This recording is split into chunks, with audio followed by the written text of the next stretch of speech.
Hello बच्चों, आज के इस लेक्चर में हम लोग पढ़ेंगे होलोजोइक मोड ऑफ न्यूट्रिशन। यानी हमने इसके पहले क्या क्या देखा था? हमने इसके पहले देखा था ऑटोट्रॉपिक मोड ऑफ न्यूट्रिशन में फोटोट्रॉपिक एंड केमोट्रॉपिक। उसके बाद हमने क्या देखा? हेटेरोट्रॉपिक मोड ऑफ न्यूट्रिशन, जिसमें हम देखेंगे holozoic mode of nutrition, saprotrophic and parasitic. इन तीनों के बारे में हमने पिछले वीडियो में चर्चा ऑलरेडी कर चुके हैं। अब हम इसमें थोड़ी से एग्जांपल्स को देखेंगे और फिर हम लोग स्पेशलाइज करके होलोजोइक न्यूट्रिशन को देखेंगे। हमारे सिलेबस में mostly holozoic nutrition in human and amoeba दो को पढ़ना है, तो हम लोग उस पर फोकस करके पढ़ेंगे। ठीक है, बाकी ये एग्जांपल्स इनके याद रखना है। मोस्टली इनके एग्जांपल्स पूछेंगे और एग्जांपल्स को याद रखना है, इसलिए हमने एग्जांपल्स को लिख दिया है। तो सबसे पहले होलोजोइक न्यूट्रिशन इन अमीबा। जैसा कि हमने बताया था, होलोजोइक मोड ऑफ न्यूट्रिशन वो न्यूट्रिशन का मोड है जिसमें कोई लिविंग ऑर्गेनिज्म अपने बॉडी के इनसाइड किसी भी फूड इंग्रेडिएंट को या फूड कंपोनेंट को इनगल्व करके उसको स्मॉल पार्टिकल्स में या सिंपल एब्जॉर्बेबल फॉर्म में चेंज कर लेता है। जो कॉम्प्लेक्स फूड मॉलिक्यूल होते हैं उसको वो सिंपल एब्जॉर्बेबल और डाइजेस्टेबल फॉर्म में वो चेंज करके और उससे अपने न्यूट्रिएंट को ऑब्टेन करता है। ये हमने बता चुका ऑलरेडी पिछले वीडियो में। तो उसमें अमीबा है, ह्यूमन बींग्स है। ठीक है, उसके बाद हमने सेप्रोट्रॉपिक न्यूट्रिशन के बारे में बताया था कि ऐसे ऑर्गेनिज्म जो किसी डेड और डिकेइंग ऑर्गेनिज्म के बॉडी पे से न्यूट्रिशन को ऑब्टेन करते हैं, और वो डेड डिकेइंग ऑर्गेनिज्म जो होंगे उनके ऊपर वो बॉडी के आउटसाइड में ही उस पे डाइजेस्टिव एंजाइम को अपने लिबरेट करते हैं, सीक्रेट करते हैं, उसको सिंपल एब्जॉर्बेबल फॉर्म में, डाइजेस्टेबल फॉर्म में चेंज करके फिर उसको एब्जॉर्ब कर लेते हैं। यानी बॉडी के आउटसाइड उनका डाइजेशन होता है उनके फूड का, और जो होलोजोइक है उसमें बॉडी के इनसाइड होता है। ये हमने देखा था। इसके एग्जाम्पल में है ईस्ट, दैट इज फंजाई। उसके बाद बैक्टीरिया इसमें आते हैं, बहुत सारे bacteria.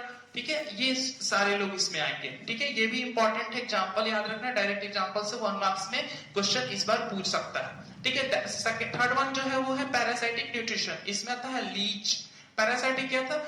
The organisms which depends upon another organism to obtain their nutrients, these organisms are termed as parasitic organisms. ठीक है, या parasite. Simply, there are two types of parasite: endoparasite and exoparasite. Endoparasites are those organisms which depends upon another body for getting their nutrients inside their body, and outside जो body से depend करता है, जैसे जो body के बाहरी surface से nutrient को obtain करता है, उसको हम लोग बोल देंगे exoparasite. ठीक है, examples में देखते हैं लीच, लाइस, जो भी है बाल में, लीच है।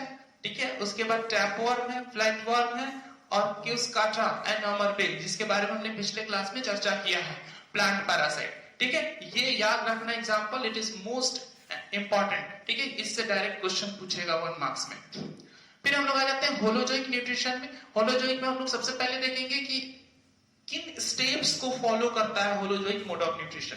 तो जब भी कोई होलोजोइक मोड ऑफ न्यूट्रिशन होता है तो उसमें हम लोग 5 स्टेप्स में उसको डिवाइड कर देते हैं। यानी 5 बेसिक प्रोसेस होते हैं एक होलोजोइक मोड ऑफ न्यूट्रिशन के अंदर, जिसमें सबसे पहले इंगेशन, उसके बाद है digestion, absorption, assimilation and finally egestion. यानी हमने क्या देखा कि एक होलोजोइक मोड ऑफ न्यूट्रिशन को प्रोसीड करने के लिए 5 स्टेप्स को इन्वॉल्व होता है, जिस 5 स्टेप्स में फर्स्ट स्टेप है ingestion, second is digestion, third है एब्जॉर्प्शन, और fourth assimilation and fifth one is egestion. ये पांचों स्टेप जितने होलोजोइक मोड ऑफ न्यूट्रिशन को परफॉर्म करने वाले ऑर्गेनिज्म है, जिसमें अमीबा है मोस्ट इंपॉर्टेंट, और ह्यूमन भी आएंगे, काउ, डॉग, ये भी ऑर्गेनिज्म सारे आएंगे। तो इन सब में ये सारे स्टेप्स को फॉलो किए जाते हैं। इनको हम लोग डिटेलाइज करके देखेंगे। ठीक है, तब तक इसको कॉपी करिए।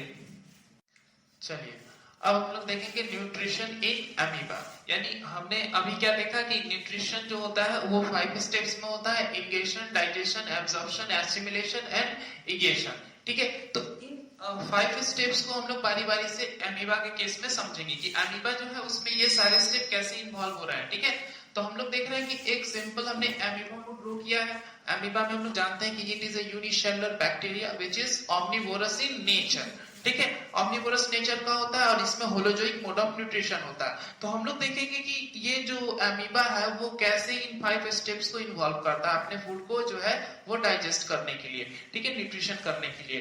तो देखते हैं सबसे पहले एक अमीबा एक यूनिसेलुलर ऑर्गेनिज्म जिसमें साइटोप्लाज्म हो सकता है, न्यूक्लियस होगा। ठीक है, साइटोप्लाज्म, न्यूक्लियस होगा, सेल मेम्ब्रेन होगा। ठीक है, और उसके पास जो ये स्यूडोपोडिया है, स्यूडो मीन्स फॉल्स, स्यूडोपोडिया को अगर हम लोग क्लियर करें तो स्यूडो मीन्स होता है फॉल्स एंड पोडिया मीन्स होता है feet. False feet means no feet but appear like fit, यानी ऐसे झूठे पैर बोल सकते हैं जिसको। False means, pseudo means false होता है झूठा, और पोडिया मीन्स फिट पैर, यानी इसको लोकोमोशन करने में मोस्टली यूज करता है स्यूडोपोडिया का। उसी स्यूडोपोडिया से वो फूड को पहले अगर देखेगा तो फूड के तरफ वो जाएगा, और फूड के तरफ जाएगा तो उसका स्यूडोपोडिया जो है अब उस फूड को इनगल्फ करने के लिए वो फूड वैक्यूल की तरह बिहेव करने लगा। इट मींस दैट पहले ये तो है स्यूडोपोडिया, जिस स्यूडोपोडिया से वो फूड के तरफ जो है फूड पार्टिकल की तरफ ट्रेवल करके जाएगा, और pseudo means false and podia means feet, यानी फॉल्स फिट। अब इसके पास जब जाएगा तो क्या करेगा, उस फूड को वो न्यूट्रिशन के लिए इनटेक करना चाहेगा, और by the process of engulfing. और जब वो इनगल्फ करेगा तो यही स्यूडोपोडिया को हम लोग अब क्या टर्म करेंगे, इट इज फूड वैक्यूल। ठीक है, अब क्या होता है कि जब इस फूड को वो इनटेक करता है स्यूडोपोडिया के द्वारा, तो उस प्रोसेस को हम लोग बोलते हैं इंगेशन। और इंगेशन करने के बाद वो क्या करता है कि इंगेशन कर लेता है, जैसे कि यहाँ देख रहे हैं इंगेशन करने के बाद यहाँ पे पार्टिकल को लाया। अब क्या करेगा, इंट्रासेलुलरली इसको सेल के साइटोप्लाज्म के द्वारा एब्जॉर्ब करेगा इस फूड पार्टिकल को। ठीक है, अब जब एब्जॉर्ब करेगा तो हम लोग बोलेंगे इसको थोड़ा सा इसमें कुछ एंजाइम को सीक्रेट करके, लेकिन सेल के अंदर ही सेल के इसको लॉक कर देगा और इसके अंदर जो है इसको डाइजेस्ट करके एब्जॉर्ब करेगा। उस प्रोसेस को बोलेंगे डाइजेशन। डाइजेशन करने के बाद उस फूड को पार्टिकल को अंदर ला लेगा सेल के अंदर, और उसको जो डाइजेस्ट किया है तो उसमें जो डाइजेशन के बाद सिंपल मॉलिक्यूलर फॉर्म में जो कॉम्प्लेक्स फूड पार्टिकल जो सिंपल मॉलिक्यूलर या सॉल्युबल एब्जॉर्बेबल फॉर्म में आए हैं, उस फॉर्म को भी क्या करेगा, एब्जॉर्ब करेगा, ताकि इसका न्यूट्रिएंट का इस्तेमाल कर सके अपने बॉडी में। तो उसको क्या कहेंगे कि ये एब्जॉर्प्शन कर रहा है। अब इसका देख रहे हैं यहाँ पे एब्जॉर्प्शन का प्रोसेस हो रहा है, यानी सबसे पहले इंगेशन किया, फिर डाइजेशन और देन एब्जॉर्प्शन। एब्जॉर्प्शन के बाद फिर अमीबा क्या करेगा, एसिमिलेशन करेगा। इट मींस एसिमिलेशन का मतलब क्या कि जो उसके लिए न्यूट्रिएंट जो यूजफुल है, उस न्यूट्रिएंट से वो अपने बॉडी का ग्रोथ में यूज करेगा, या फिर उसको एनर्जी के लिए यूटिलाइज करने का काम करेगा, उस न्यूट्रिएंट का जो न्यूट्रिशन के प्रोसेस से ऑब्टेन किया है। ठीक है, उसके बाद इसी प्रोसेस के दौरान कुछ एक्सक्रीटरी प्रोडक्ट बनेंगे, ये जो वेस्ट प्रोडक्ट होंगे जो बॉडी के लिए नहीं चाहिए था, उन वेस्ट प्रोडक्ट को वो क्या करेगा, बॉडी से एग्जिट आउट कराएगा, यानी उसको बाहर निकालेगा, और उस प्रोसेस को बोलेंगे ईगेशन।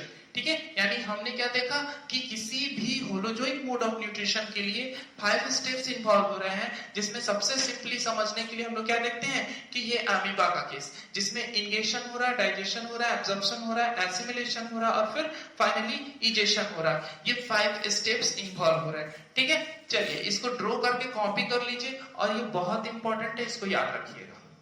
चलिए इस वीडियो में हम लोग क्या देखेंगे, न्यूट्रिशन इन ह्यूमन बींग्स। ठीक है, पिछले में हमने देखा अमीबा में न्यूट्रिशन, तो अमीबा में इंट्रासेलुलर न्यूट्रिशन होता है, यानी जो भी प्रोसेस हुआ था वो सारा प्रोसेस एक ही सेल के अंदर हुआ था। लेकिन ह्यूमन बीइंग में न्यूट्रिशन तो होलोजोइक मोड ऑफ न्यूट्रिशन इसमें भी होता है, बट इसमें ये सारा प्रोसेस किसी सिंगल सेल के अंदर नहीं होके बल्कि एक कॉम्प्लेक्स डाइजेस्टिव सिस्टम में होता है, यानी एक कंप्लीट डेवलप्ड डाइजेस्टिव सिस्टम में ह्यूमन का, उसमें ये सारा प्रोसेस होता है डाइजेशन का। ठीक है, इसमें भी वही सारे 5 प्रोसेस होंगे डाइजेशन के, लेकिन इसमें ये सारा प्रोसेस जो होगा वो ह्यूमन डाइजेस्टिव सिस्टम में होगा, जो वेल डेवलप्ड एक सिस्टम है। ठीक है, इसमें कौन कौन सा सिस्टम है, बोल रहा है human digestive system mostly consist of 2 parts, one is alimentary canal and second one is digestive gland.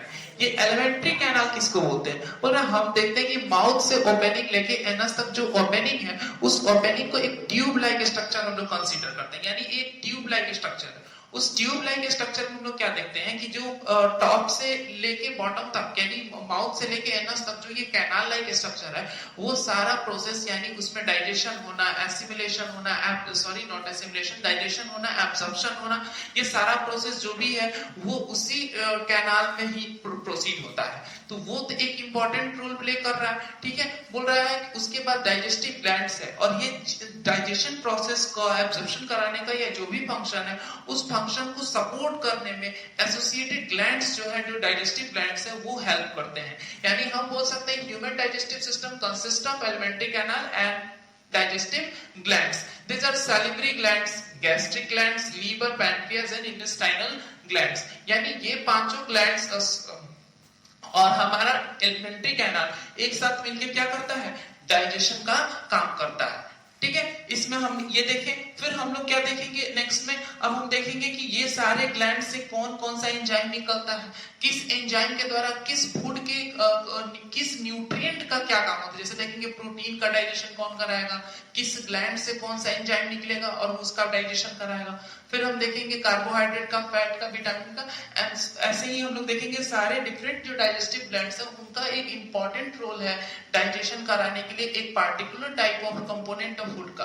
ठीक है, यानी जो न्यूट्रिएंट्स है, 5 न्यूट्रिएंट्स है, उन 5 न्यूट्रिएंट्स को अलग अलग डाइजेस्टिव एंजाइम अलग अलग स्टेप वाइज उसको ब्रेक करके सिंपल कॉम्प्लेक्स फूड से सिंपल फूड में चेंज करता है और फिर हम लोग उसको डाइजेस्ट करके एब्सॉर्ब कराते हैं। ठीक है, इसको हम कॉपी करेंगे और फिर सारा नेक्स्ट वीडियो में पढ़ेंगे।